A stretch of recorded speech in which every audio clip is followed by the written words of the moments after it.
परमात्मा को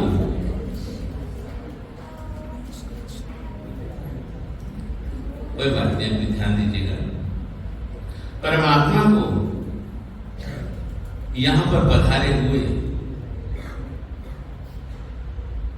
मंदिर बने हुए, चरण की स्थापना किए हुए न जाने कितने ही वर्ष व्यतीत हो चुके हैं।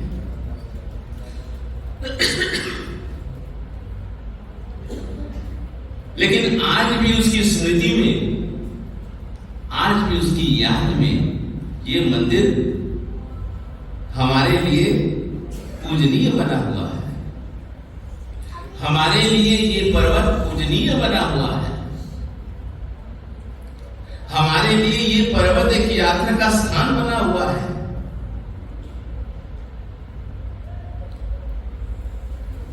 कितने ही लोग आ गए, कितने ही लोग चले गए, लेकिन मंदिर वही का वही है।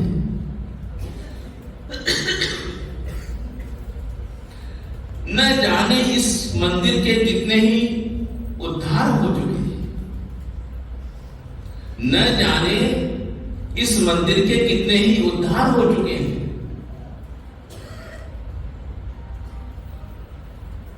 जब तक भक्त है तब तक भगवान है, और जब तक भगवान है तब तक भक्त है। इस बात को हमेशा याद रखिएगा, जब तक भक्त हैं तब तक भगवान है, और जब तक भगवान है तब तक भक्त है। भगवान कृपा करते हैं, भक्त लोग दौड़े दौड़े चले जाते हैं। भगवान की मेहरबानी होती है, भक्त लोग दौड़े दौड़े चले जाते हैं। कई कई घटनाएं तो ऐसी पढ़ने में आ जाती हैं, मन बड़ा ही प्रसन्नचित्त हो जाता है कि कैसे कैसे भक्त हैं परमात्मा के।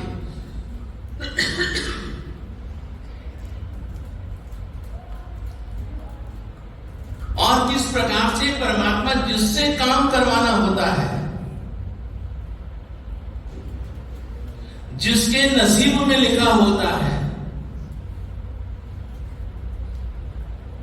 वही काम करवा सकता है, दूसरा कोई काम नहीं करवा सकता।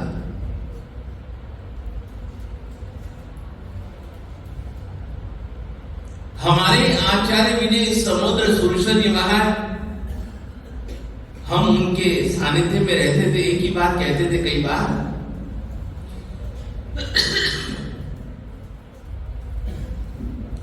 कि भले ही मैं आचार्य हूं, लेकिन मालूम नहीं हमारे मुनि मंडली में कौन सा ऐसा नसीब वाला है जिसके प्रताप से सब कुछ चल रहा है। इसी प्रकार से हमारे संघी परिवार में, हमारे यात्रियों में भी मालूम नहीं ऐसे कौन से पुण्यवान आत्मा है। क्यों शांति लाल जी, हमारे परिवार में, हमारे यात्रियों में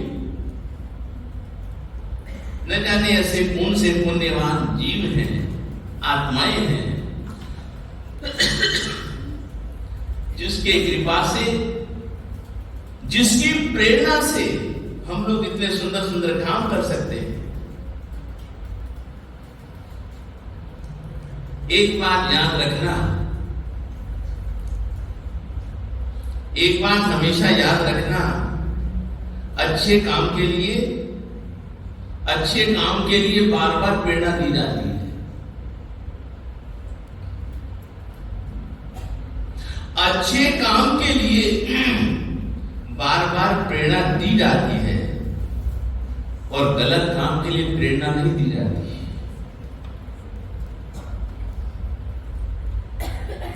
मेरी बात गलत तो नहीं है? क्यों भगत जी? अच्छे काम के लिए बार बार प्रेरणा दी जाती है, और अच्छे काम के लिए बार बार प्रेरणा देनी भी चाहिए।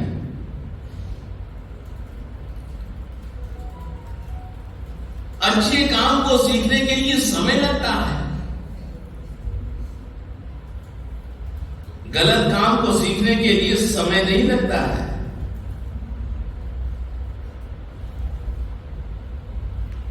गलत काम छुप करके किए जाते हैं, अच्छे काम छुप के नहीं किए जाते। इसलिए अच्छे कामों के लिए जितनी बार भी प्रेरणा दी जाए उतना ही अच्छा है।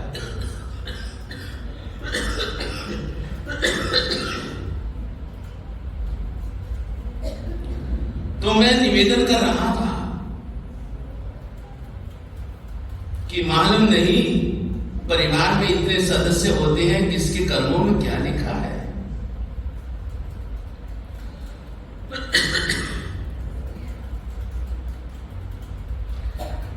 इसी हमारी तीर्थ भूमि से, इसी हमारे मंदिर से, इसी हमारी परमात्मा से जुड़ी हुई घटना है।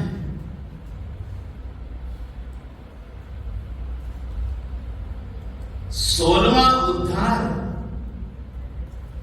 इस हमारे मंदिर जी का, जहां पर हमारे परमात्मा विराजमान है। कितने ही भक्त आत्माओं ने इसके उद्धार करवाए।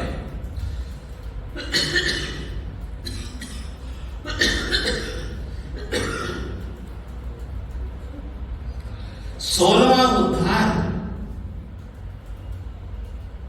इस मंदिर जी का समरा शाह ने करवाया था।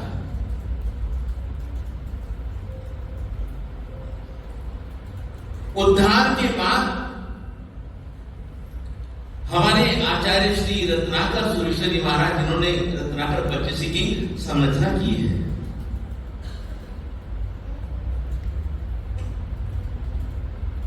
उनके हाथों से इस मंदिर की प्रतिष्ठा हुई थी।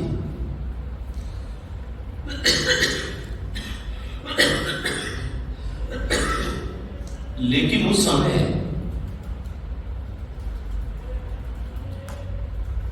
मुस्लिम लोगों का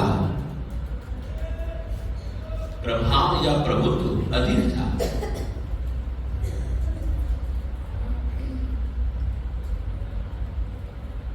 उन्होंने इस मंदिर को क्षतिग्रस्त कर दिया, प्रतिमा को भी क्षतिग्रस्त कर दिया।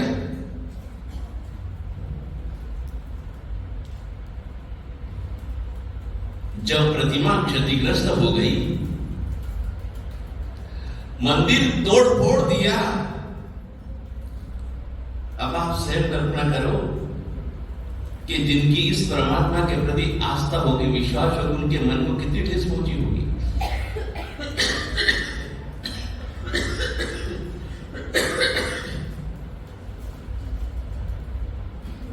सारे समाज को इस बात की चिंता है। जितने भी भक्त आत्माएं थे सभी को चिंता है।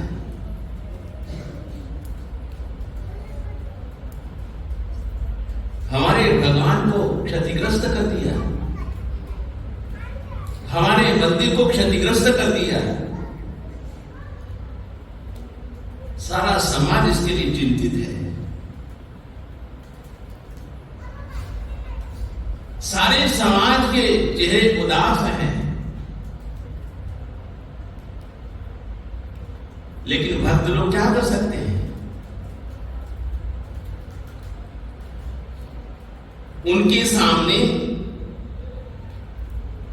शस्त्र उठाने की हिम्मत किसी में भी नहीं थी।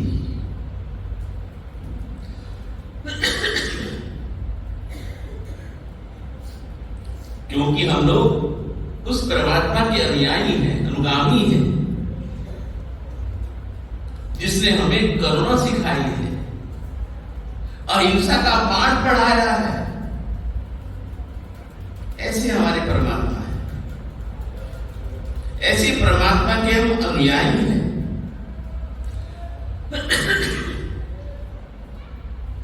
लेकिन हम लोग क्या कर सकते हैं? मन में भावना होती है,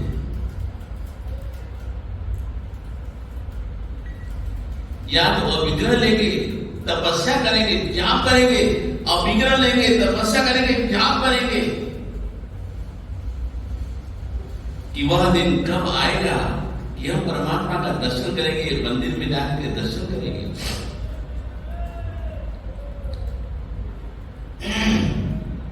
एक तो मंदिर को क्षतिग्रस्त कर दिया, प्रतिमा को क्षतिग्रस्त कर दिया, और दूसरा जो भी यात्री मंदिर जाते थे उनसे पैसा लेना शुरू कर दिया, टैक्स के रूप में।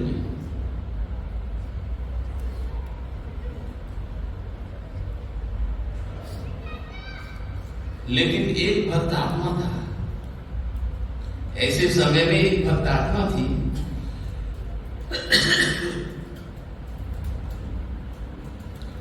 जो चित्तौड़गढ़ में रहती थी, जो चित्तौड़गढ़ में रहता था।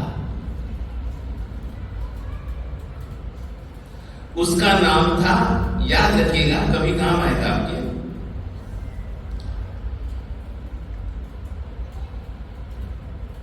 उसका नाम था नगर सेठ तोलाशाह। उसका नाम था नगर सेठ तोलाशाह। रात दिन उसको यही चिंता लगी रहती कि मेरे भगवान साक्षात कब प्रकट होंगे। ये टूटी फूटी प्रतिमा, ये टूटे फूटे मंदिर, ये हमारा पवित्र स्थल, ये हमारा श्रद्धा का स्थान, ये वापस कब आबाद होगा। रात दिन ओसवान वंशीय नगर से तोलाशाह यही चिंता करता है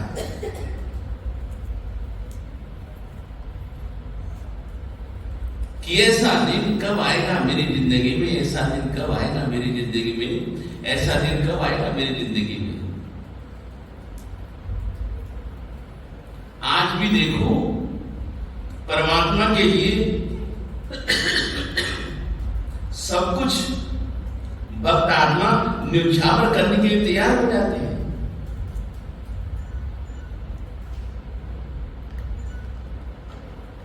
हमारी भावनाओं में कमी नहीं है, हमारे श्रद्धा, विश्वास और समर्पण में कमी नहीं है। आज भी ऐसे लोग हैं, भक्त आत्माएं हैं, जो इसी भावधारा के अंदर आगे बढ़ते रहते हैं। धन्य है हमारे ऐसी आत्माओं को, संपत्तियों को, कि जो एक प्रकार की भावना लेकर के आगे बढ़ रहे हैं।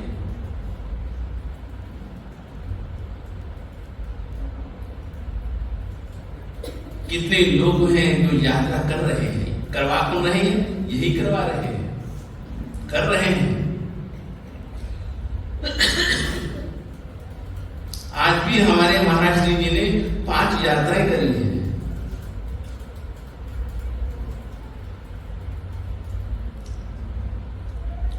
शांति से यात्रा की है।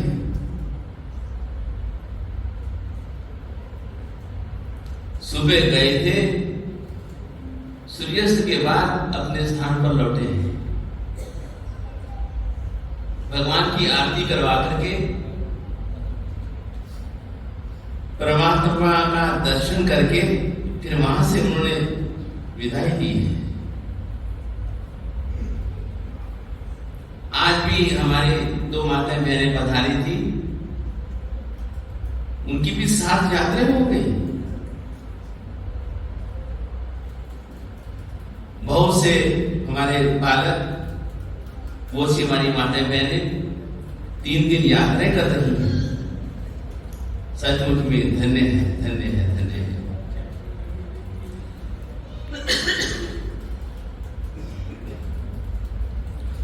और हमारे छोटे महाराज श्री मुनिराज श्री चैत्य वल्लभ विजय जी महाराज, ये भी यात्रा कर रहे हैं, 3 यात्राएं कर रहे हैं, 4 यात्राएं कर रहे हैं।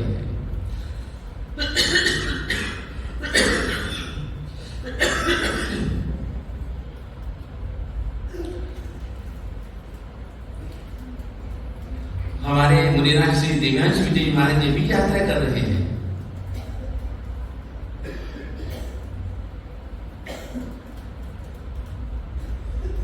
तो तो उसके मन में एक चिंता रहती थी कि वापिस इस मंदिर को हम लोग कैसे देख पाएंगे। आज उन लोगों की मेहरबानी है, ऐसी लोगों की मेहरबानी है कि जिनके कारण आज हम मंदिर को साक्षात देख पा रहे हैं।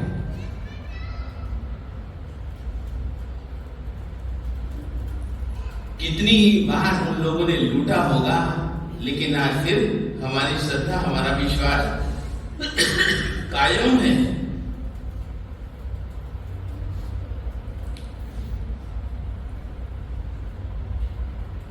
तभी भगवान हमारे ऊपर कृपा करते हैं, तभी भगवान हमारे ऊपर कृपा करते हैं।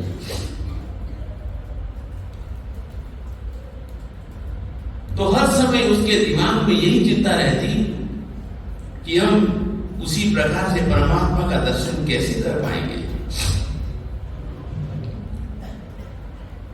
ये जो सारी विघ्न बाधाएं हैं हमें दूर करनी है, ये जो सारी विघ्न बाधाएं हैं ये हमें दूर करनी है।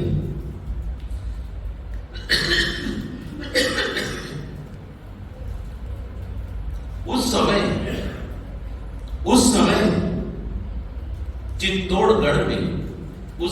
चित्तौड़गढ़ में आचार्य श्री धर्मरत्न सुरेश्वर जी महाराज जी पधारे। उस समय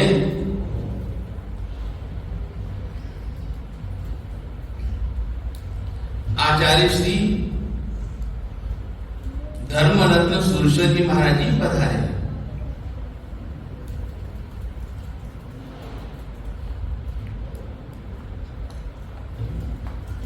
दर्शन करने के लिए गया, वंदना की, सुख शाखा पूछा। पूछने के बाद आचार्य श्री से एक ही सवाल करता है।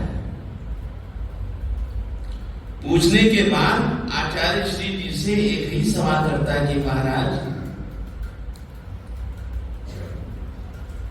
मेरे मन में जो सोचा हुआ जो विचार है, मैंने जो मन में सोचा हुआ जो मेरा विचार है, साहेब जी पूरा होगा या नहीं होगा? मेरे मन में जो सोचा हुआ जो मेरा विचार है पूरा होगा या नहीं होगा?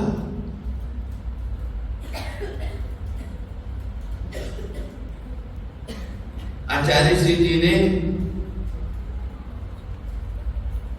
अपने विद्या बल से, आचार्य श्री जी ने अपने विद्या बल से तोला साहब को एक बात कह दी। उस बात को उसने बुरा नहीं माना, उस बात का उस व्यक्ति ने बुरा नहीं माना।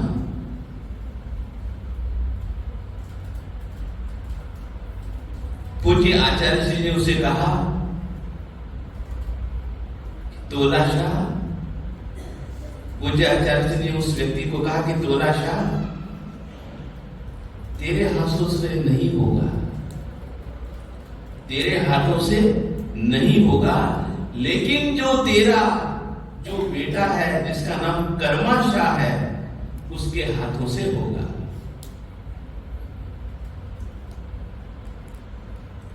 तोला शाह के कहते हैं कि 5 बेटे थे।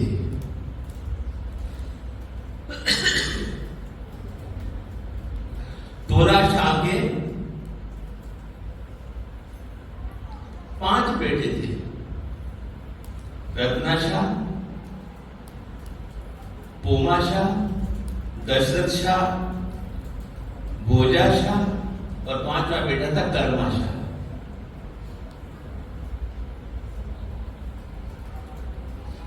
पूज्य आचार्य श्री जी ने उससे यही निवेदन किया कि तेरे हाथों से नहीं होगा, लेकिन तेरे बेटे के हाथों से होगा।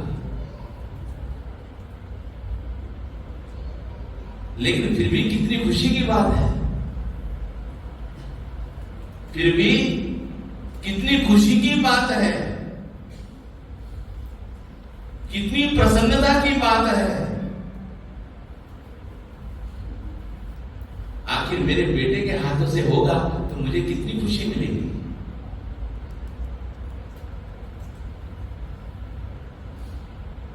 बेटे के पीछे मेरा नाम भी तो होगा।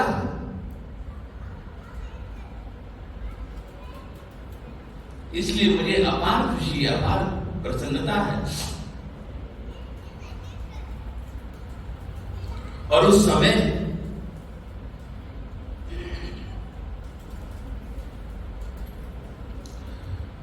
हमारे उपाध्याय श्री विवेक मंडल जी, उपाध्याय श्री विवेक मंडल जी और मुनिराज श्री विवेक धीर जी, ये दो मुनि बड़े विद्वान संत थे, साधक आत्माएं थी।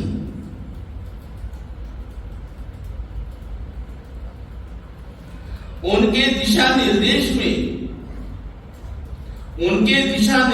में इस मंदिर का वापस जीर्णोद्धार हुआ। ये दो मुनिराज के पदस्थ मुनियों के निर्देशन में इसका वापस जीर्णोद्धार शुरू हुआ। वस्तुपाल देवपाल ने प्रतिमा के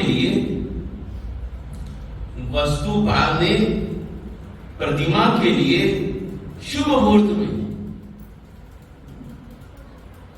पत्थर खदान से निकलवाया, पत्थर खदान में से निकलवाया। अब देखो लाभ लेने वाले कैसे कैसे इंसान हैं।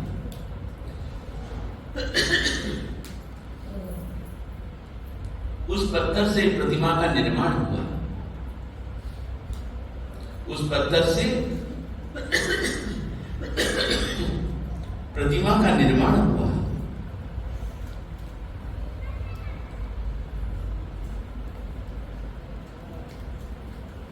लेकिन जिस पत्थर से प्रतिमा का निर्माण होता है उसका भी विशेष रूप से ध्यान रखा जाता है।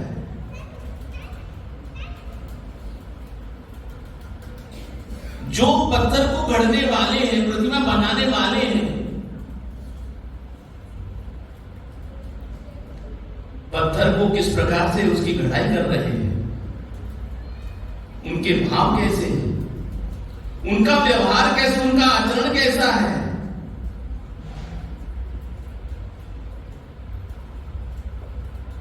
जब प्रतिमा को गढ़ा जाता है कहीं उसके मुख में कुछ गुटका उटका तो नहीं है, इस बात का भी ध्यान रखा जाता है।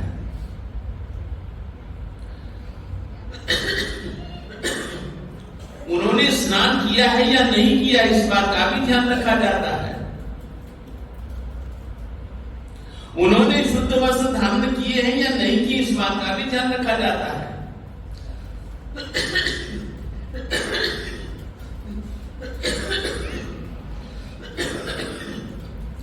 वहां पर धूप दीप जल रहा है या नहीं जल, इस बात का भी ध्यान रखा जाता है। जहां प्रतिमा गढ़ाई कर रही जाती है वो स्थान कैसा है, कहीं जूते चप्पल तो नहीं लेकर के जा रहे हैं, कहीं वहीं खड़े खड़े बीड़ी तो नहीं पी रहे। बहुत सी बातों का ध्यान रखा जाता है। जब प्रतिमा को गढ़ने वाला ऐसा व्यक्ति होगा, ऐसे उसके भाव होंगे, तो प्रतिमा भी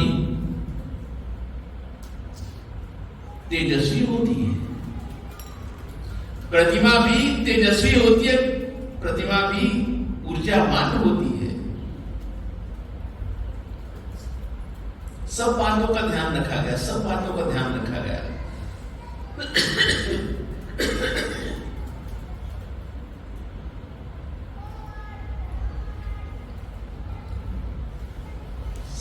लोग स्वयं उसके निर्माण की तरफ ध्यान देते हैं।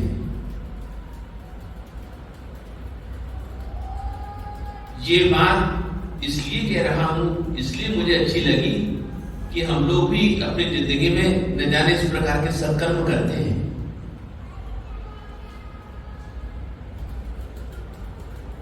आजकल तो जयपुर जाते हैं, प्रतिमा घड़ी घड़ाई मिल जाती है, ले आते हैं, लेकिन उन लोगों ने किस प्रकार से प्रतिमा को गढ़ा होगा कौन जानता है।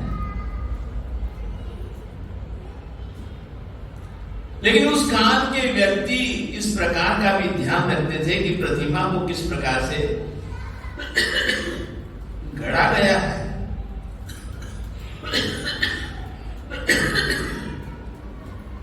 तो प्रतिमा सचमुच में ऊर्जावान बनती है।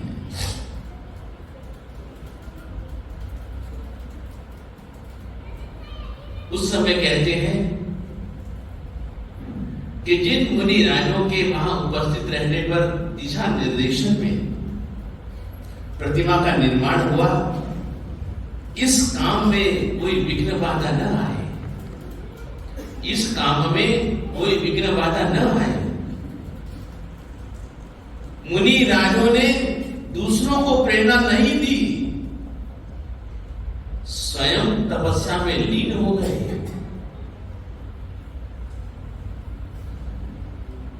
कईयों ने 6-6 महीने तक उपवास की घटना कहती है, 6 महीने तक उपवास किए।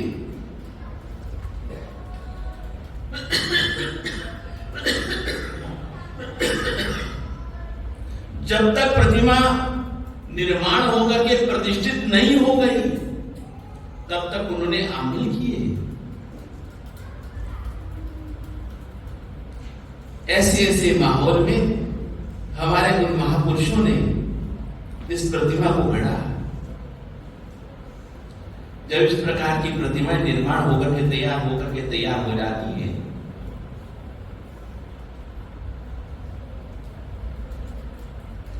तो आप स्वयं सोचो उस प्रतिमा का प्रभाव कितना होगा।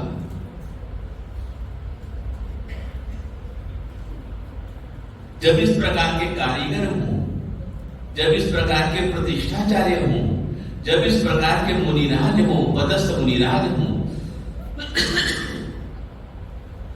फिर प्रतिमा का निर्माण जो भी होगा सचमुच में ऊर्जावान होगी, प्रभावशाली प्रतिमा होगी। और इसी घटना को लेकर के अंतिम में यह बात कही जाती है कि उस समय इतने सुंदर मुहूर्त में प्रतिमा को स्थापित किया गया, इतना सुंदर निर्माण, इतनी सुंदर प्रतिमा की स्थापना परमात्मा ने कहते हैं कि 7 बार श्वास लिया था।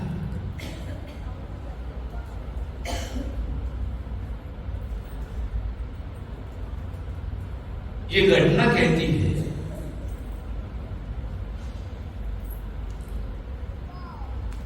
तो सचमुच में ऐसे हमारे परमात्मा हाजरा हजूर है।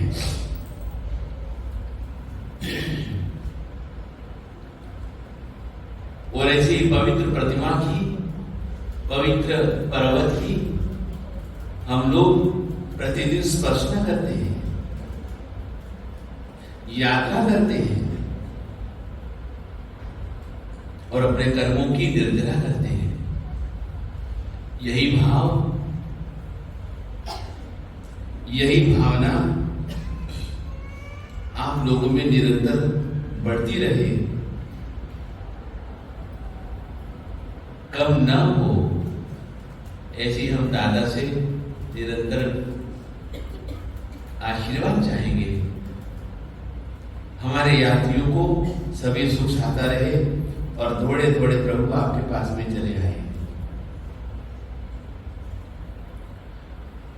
तो फिर बोलिएगा, थोड़ा ध्यान लगा प्रभुवर थोड़े थोड़े आएंगे, थोड़ा ध्यान लगा, थोड़ा ध्यान लगा प्रभुवर थोड़े थोड़े आएंगे, थोड़ा ध्यान लगा, थोड़ा ध्यान लगा प्रभुवर थोड़े